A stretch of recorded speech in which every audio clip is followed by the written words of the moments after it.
So yeah, we're go. So this is probably going to be pretty quick. Actually, all of these are pretty quick since since I'm limited and limiting myself to 10 minutes on these guys. I don't want to get too. I don't want to tax your patience. Whatever. All right, so I'll get to the point, which is something I'm going to have to work on for these things.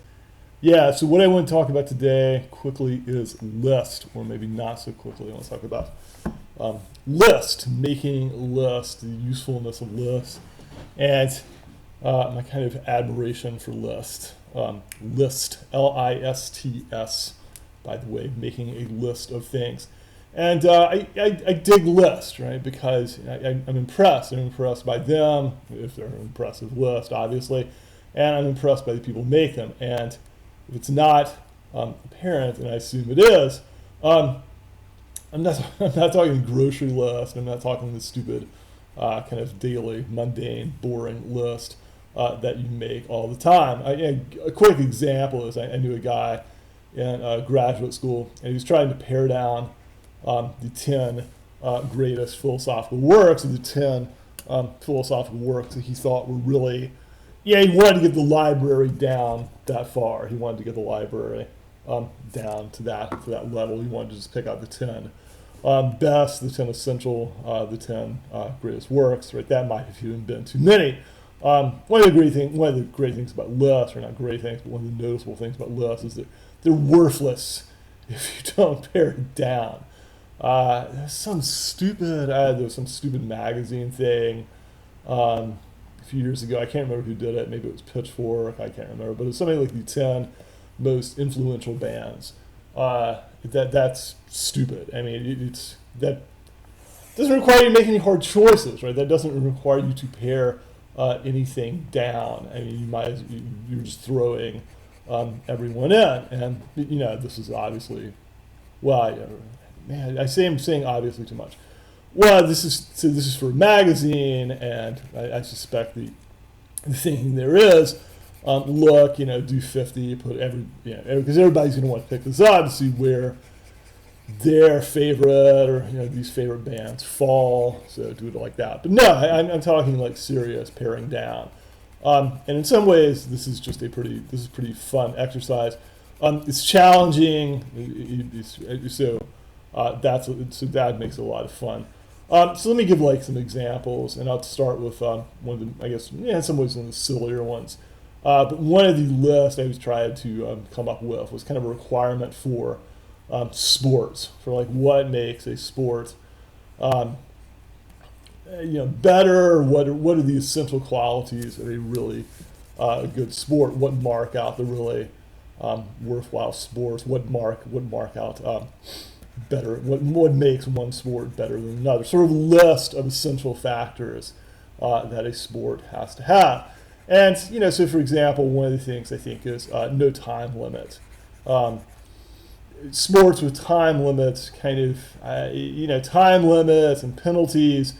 The problem there becomes, I think, rather obviously, you can just do time management. I mean, basketball, I suspect, is probably one of the best examples of this. If you people who don't like basketball, the question is, look, why don't you just watch the last 5 minutes? So that's all that matters. It comes down to the last 5 minutes, and there's the strategic fouling. There's controlling the ball, there's eating up time. The problem with the time limit and the penalties and that sort of thing is that, that's time management. I mean, you're watching athletes engage in time management and managing the time well, the penalties well, denying the other team the opportunity to score. They're doing that to win the game. So something like tennis, tennis is great in the sense. Tennis is great in that you don't have a time limit. The other person's going to get the ball, right? The other person gets to serve, right? Everyone's, in tennis, you're really basically going to get the same. You're going to get the same number of chances. You can't foul. You can't really do penalties. You can't strategically foul. You can't really call timeouts. I mean, I know there's some faking of injury, I suspect, sometimes. Not everything can be eliminated, but in tennis, your opponent's going to get the shot. I mean, that ball is coming over the net. Your opponent's going to get served, and you're going to have to deal with that through athleticism, right? You can't time manage to win the game in tennis. Although I should add, tennis has this weird feature which I've noticed recently, which came to my came to my attention. Really kind of fascinating to me. Like in tennis, you can lose more games, right? You can lose more games overall in a match and still win the match. And I think that's kind of a fascinating aspect of tennis. I mean, you can get blown away 6-0 in the first. So you're playing best 3 out of 5. You get blown away in the first 2 sets. You lose 6-0, 6-0, 6-0 in the first 2 sets. You come back and you win the remaining 3 sets, but they're close. At the end, your opponent has won more games than you have, but you've won the match because you won those 3 sets. Your opponent won 2. So that's kind of a fascinating thing. Baseball, pretty good example, I guess for obvious reasons. No time limit, penalties, not really something that you can do. I mean, there are some things you can do, obviously, but you can't really time manage.